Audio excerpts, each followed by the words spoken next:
tidak akan ada split push dari Linknya ditutup.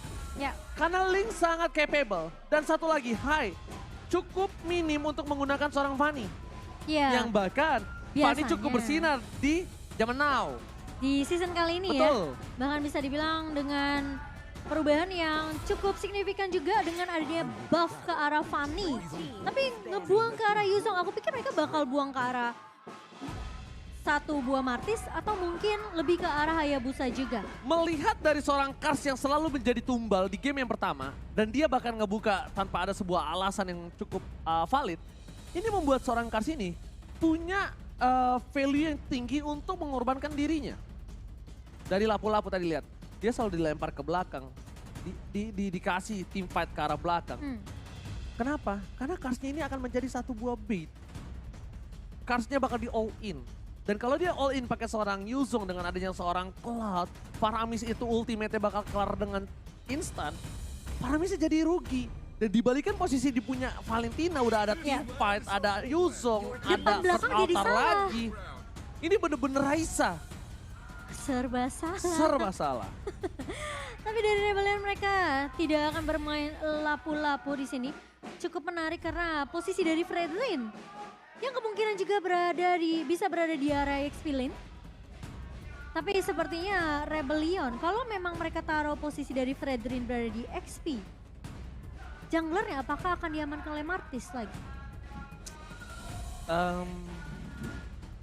Kalau menurut aku ya, sampingnya sih harus hero yang bisa menyelesaikan Kurt Altar dengan cepat. Edit. Kalau menurut aku sih itu. Edit posisi XP lane. Atau roamer justru untuk Menurut Godiva. aku ya, editnya EXP. XP ya? EXP. Head to headnya kuat ya. Atau enggak bahkan, kalau dia mau di roamer, cowoknya main di EXP, Timo. Junglernya, dengan posisi seperti ini, mereka mainin Hanzo. Lihat front lanernya ada 3, 1, 2, 3 nih sama siapa? Paramis. Paramis. Ini depannya tebel sih. Depannya tebal, main ke backline susah. Ditambah lagi cowoknya bisa jamin ke backline. Dan di sini di kiri 2 pick ini, mereka belum ada hero yang bisa ke arah backline. Junglernya udah nggak bisa ke backline. Yuzongnya udah di ban. Yuzongnya udah di ban, bisa Hanzo. Dan Benedetta bersama dengan S. Oh, Benedetta bisa ke arah backline. Tadi aku pikir mereka bakal pick Rafaela loh. Setidaknya buat sustain buat team fight-nya ya. Enggak, paling enak tuh Freedom sama Estes.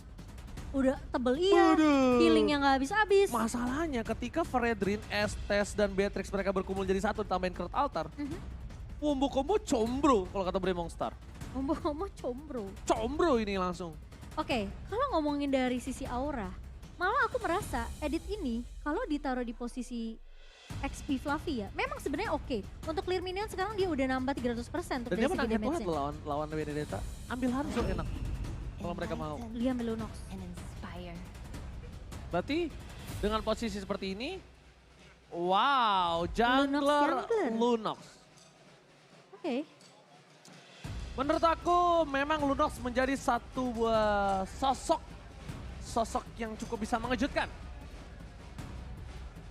Betul, setuju. Kenapa? Karena dia bisa menginstan pick off para pemain dari tim Rebellion Zion yang kuat. Aha. Dan kita tentunya akan melihat dengan ini anggapannya team fight-nya bakal sama-sama sustain dari Rebellion dan juga Aura karena mereka ngebawa satu buah hero yang bisa dibilang ini bakal lebih extend untuk team fight jangka panjangnya. Alright, akankah kemenangan penuh akan didapatkan oleh tim Rebellion Zion tanpa ada perlawanan dari tim Aura Fire?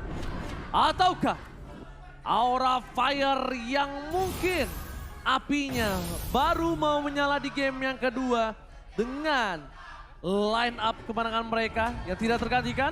So, tanpa berlama-lama kita go to the land of down. Dan ingat ya, yang ngeselin dari SS ini adalah slow effect dari seorang Estes. Ya, slow effect 1.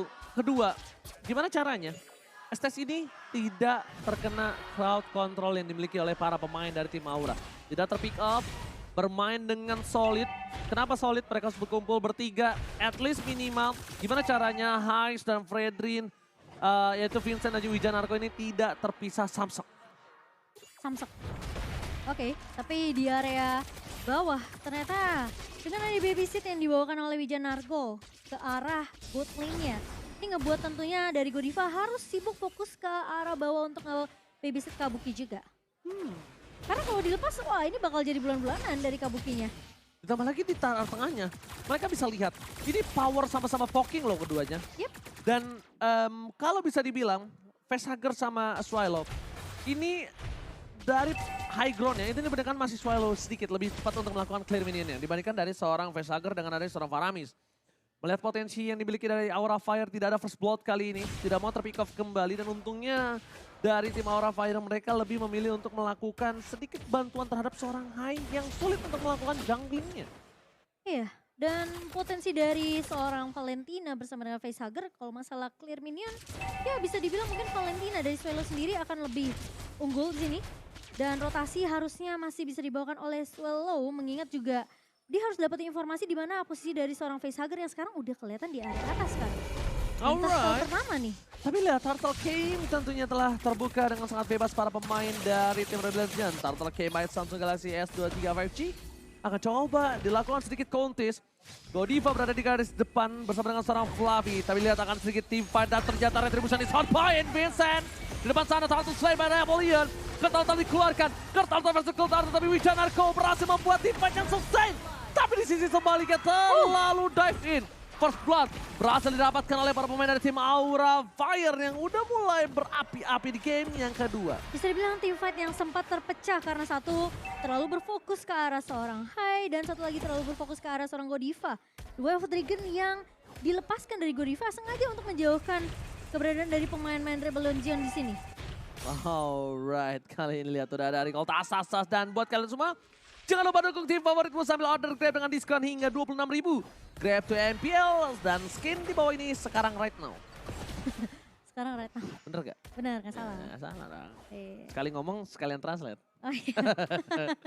Oke, tapi ternyata dari pemain-pemain Rebellion Zion mereka lebih menurunkan tempo ya untuk di game kedua kali ini karena mungkin adanya potensi dari seorang Hai di sini ngebawa Lunox jungler. Dengan satu assist yang udah didapatkan juga dari seorang Hai, tentunya Rebellion Zion mereka lebih benar-benar berhati-hati nungguin mungkin Chaos Assault yang sudah bisa dibuka oleh seorang Hai. Dan potensi dari seorang Kars ini harus lebih fokus untuk bisa ngecek ke arah seorang Kabuki atau bahkan ke arah seorang Facehugger sebelum ke altar dibuka. Oke, dari Kabuki mencoba untuk melakukan sedikit clear, tapi lihat gerobaknya masih tersisa. Maka coba dipaksa atau tidak oleh Hai sempat sana. Doya Strike belum dikeluarkan, menuju ke arah seorang Swallow. Masih ada crowd altar, menuju ke arah belakang. Para pemain tim Rebels yang mereka tidak mau following up dengan team fight dimiliki dari tim Aura Fire. Dan lihat teleprediction. Satu menuju Aura terhadap seorang Eterna. Sisanya menuju ke arah Rebellion Zion untuk talent prediction kali ini based on game yang pertama. Tapi lihat depan sana ada satu bot sound. Pasangan Flicker telah dikeluarkan dan bahkan Vincent mencoba mendapatkan satu dan gagal. Para pemain dari tim Facehugger kali ini masih berhasil selamat dan Hai. Dan kedingnya tidak berhasil keluar dengan maksimum no target detection. Tapi itu yang harus dilakukan sama Rebellion Zion. Atau enggak mereka kalau masih stay di area rivernya, kemungkinan justru Hai bisa untuk mengontes pemain-pemain dari Rebellion Zion yang tadi sebenarnya gagal untuk menumbangkan seorang Facehugger. Dan bisa dibilang Archater dari seorang Fluffy memang tidak connect juga tadi. Betul sekali. Blazing duet dikeluarkan. Flicker Promise mencoba untuk melakukan sedikit kekeran Rena Rapatika. Nampaknya tidak. Nampaknya Hais memilih dengan sabar mundur ke arah belakang. Tidak mau terlalu terburu-buru. Action yang cukup gagal dilakukan oleh seorang Hais. Tapi lihat ada Kaz. Di depan sana mencoba untuk melakukan sedikit distraction. Para pemain dari tim Aura Fire di depan sana. Ada Fluffy flickernya sedikit unlock tempatkan. Satu Retribution mengejutkan permainan dari tim Rebellion Zion. Lagi dan lagi dua satu diamankan. Vincent mencoba untuk bertahan. Mencoba diselamatkan. Tapi Vincent ter-take down. Fluffy itu strong. Dan Swallow mencoba untuk melakukan sedikit recall. Tas. Distributor corner. Itu udah, Fluffy udah pasti gak bisa kemana-mana. Udah Nggak bisa kemana-mana. nyangkut di corner ya. Nggak bisa Di ngegeser. kandangnya Turtle. Dan item misalkan mau motion. Ya, bisa dibilang dari seorang Swallow di sini lebih berfokus untuk ya udah dia selesaiin dulu Clock of Destiny-nya dan kali ini bakal berfokus untuk dapetin gimana satu buah buku untuk cooldown reduction ya. Sementara pemain-pemain kalau kita ngeliat dari Hai sendiri udah menyelesaikan Blade of Despair di sini untuk physical damage tambahan. Untuk pemain-pemain dari Aura Fire yang mungkin kelihatan lo ini bakal terkena damage 25%, tambahan. Sementara Kabuki udah menyelesaikan Demon Hunter Sword-nya. Perbedaan Natura bisa dibilang cukup jauh dari seorang Kahis dan juga Kabuki. Tapi lihat satu terdeteksi. kali Ren Apati itu yang ngebuat langsung Kabuki harus mundur. Tapi yang lebih masalah satu, terdeteksinya itu. Iya. Yang bisa dianggap ada 2 player di arah bottom lane. Itu player sense loh. Ya deteksi yang bakal coba didapatkan. Flicker telah digunakan. Tidak ada nampaknya dalam suara Crowd Altar di following up. Berhasil menutup pergerakan Aura Fire. Mencoba dibalikan kembali Hais dan ternyata Vincent berhasil menutup. Mencoba untuk meng-cutting sedikit terlambat. Disengage yang dilakukan Revolution membuat tim Aura Fire mereka kehilangan banyak source.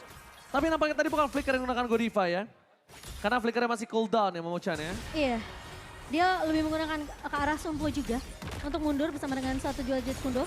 Di poking. Di poking sedikit demi sedikit. Mencoba fokus ke arah turret. Berhasil didapatkan. Ada cast di depan sana. Langsung dengan Alektov. Ada blow mundur ke arah belakang. Dapatkan double stun yang sangat mahal. Belum bisa di following up. Spray down from Hais. Membuat Fluffy mundur ke arah belakang dan tidak bisa melakukan following up lagi. Tapi satu hal yang dimanfaatkan oleh seorang Kabuki. Lagi-lagi split push yang dimana informasi sudah didapatkan 4 pemain di area bawah dari Rebellion Zion langsung dengan sangat amat sigap instan menukarkan laningnya dan berfokus untuk melakukan split push di area atas. Sementara Rebellion Zion mereka nggak peduli dengan skirmish, mereka nggak peduli dengan team fight. Objektif pertama mereka adalah mengamankan turret objektif secepatnya, bisa masuk ke area jungle-nya, benar-benar mematahkan vision yang dibuka sama Aura Fire. Mereka gak akan bisa masuk untuk ke area jungle lagi. Perfect turtle. Yes. 3 turtle tanpa lawan dan fun fact-nya by Dep. Hanya Godiva yang menggunakan edit di season 10 sebanyak 2 kali dengan win rate 100%. Itu nggak posisi belum di buff ya. Dan Romer. Yes. Beda dengan sekarang EXP Lane. Yep. Dan bisa dibilang Godiva ini akan menjadi satu buah tombak untuk melakukan pick over. Dan Edit lah yang akan meng-counter dan meng-cover pergerakan dari seorang Rebellion di garis frontlinernya. Mereka tetap harus membuat seorang Hai ini terjaga.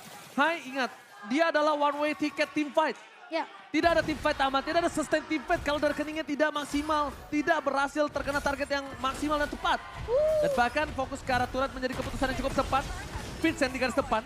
Mencoba di following up oleh seorang Witcher Narco, too strong right now. Dan lihat deh, pergerakan dari Vincent itu dia nggak terlalu overcommit untuk cari team fight sama Aura Fire. Tidak, dan Dia cuma presensi aja. yang penting 3 mereka menempel. Iya kan? Mereka nempel Hais, dari Witcher Narco juga mereka bertempelan dengan seorang Vincent. Sekarang udah di atas menit 5, mereka udah bawa formasi 4-1, lihat. Ngebiarin aja Haisnya jaga posisi di area belakang. Sementara 4 pemain dari Rebellion Zionnya melakukan zoning. Oke, lihat soalnya depan sana. Berhasil flicker dengan gold yang dimiliki. High spray dan dikeluarkan dari Kabuki. Tidak berhasil mendapatkan siapa pun yang mendapatkan too strong. Kabuki almost tertikam. Vincent versus everybody. Ditukarkan dengan satu buah jungle yang mahal. The power of retribution. Mereka mencoba untuk mundur ke arah belakang dengan inisiasi dari seorang Fluffy yang berhasil mendapatkan satu buah tiket yang mahal. Cuma problemnya, dengan adanya resurrection dari Vincent yang masih terlalu cepat, ketika Lordnya muncul nanti, mereka akan siap team fight kembali dan selamat datang Bapak Lord yang terhormat Momochan. Iya, tinggal tarik ulur aja beberapa detik dari pemain-pemain Rebellion Zion dan sebenarnya memang kunci dari Aura Fire di sini adalah nggak bisa membiarkan Hai-nya tumbang. Oke, team fight kembali terjadi dari sekarang yang tadi dikeluarkan mundur ke arah belakang, Well Striker dikeluarkan, Swallow! Kertautan menjadi satu buah pemanis team fight yang dimiliki oleh tim Rebellion Zion. Hai bisa untuk mengamankan posisi, Retribution is power. Hai masih mendapatkan satu buah poin tambahan. Dan bahkan Hai mencoba untuk menghindari damage dari seorang Hai. Damage-nya hilang, tapi akan ditukar dengan Patrick. Godiva take down dan Facehugger tersisa bersama dengan seorang Kabuki. Setidaknya at least ini akan menjadi sebuah laning phase yang terdorong di 3 lane yang berbeda. Dan Rebellion Zion sedikit ketertinggalan dari laning phase di arah top lane karena mereka tidak memiliki power clear minion yang cepat.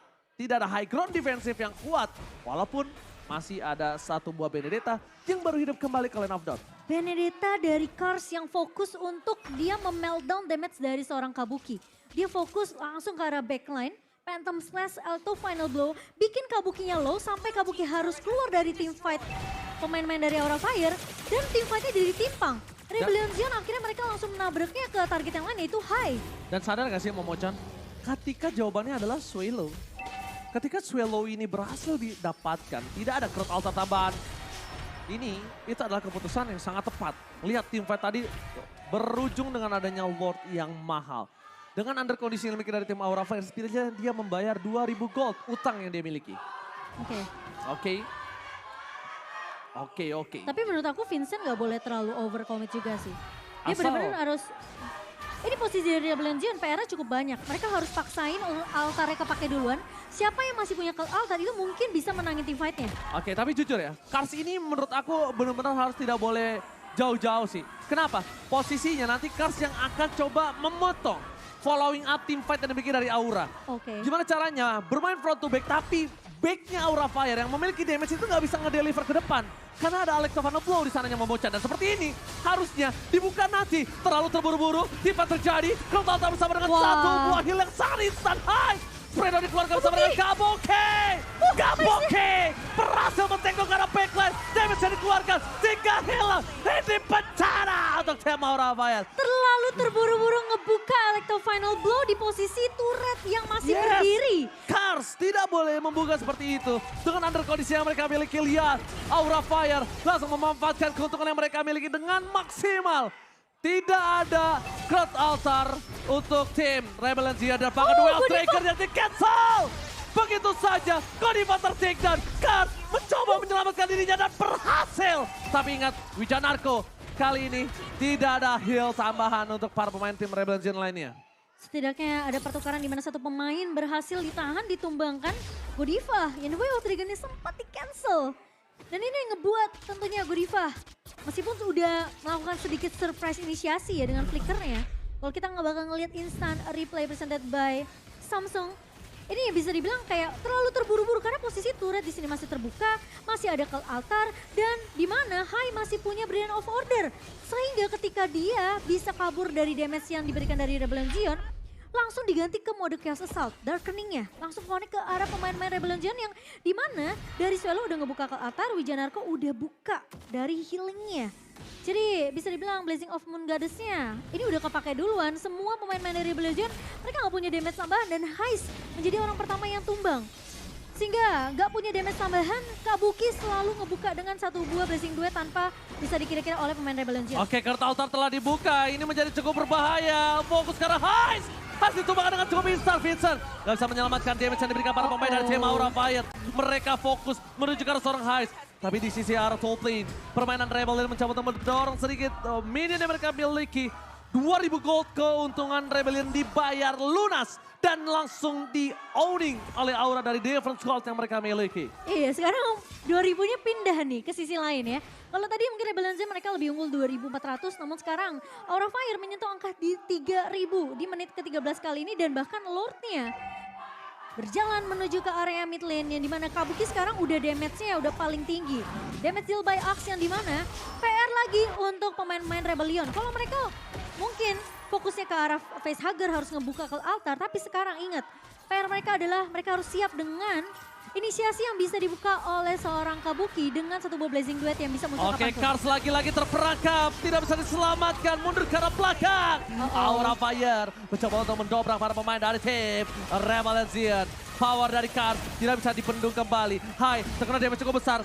Satu badar kening tidak bisa dikeluarkan. Order Blade Spawn sudah didapatkan. Swallow masih bisa mendapatkan ultimate dari seorang Hai. Tapi yang nampaknya itu belum menjadi satu hal yang cukup berguna. Dia harus mendapatkan ultimate dari Facehugger. Mau tidak mau. Karena Godiva menuju ke arah Swallow. Berubah menjadi satu baru Brilliance mencoba menangkap dan ternyata gagal. 3 base masuk menuju ke arah base. Fokus ke arah base yang kabur. Apapun yang terjadi dapatkan tim fight yang dilakukan Aura Fire. Blessing Duet from Kabuki. Berhasil menumbangkan satu. Dan Aura Fire menuju ke arah game yang ketiga. Aura Fire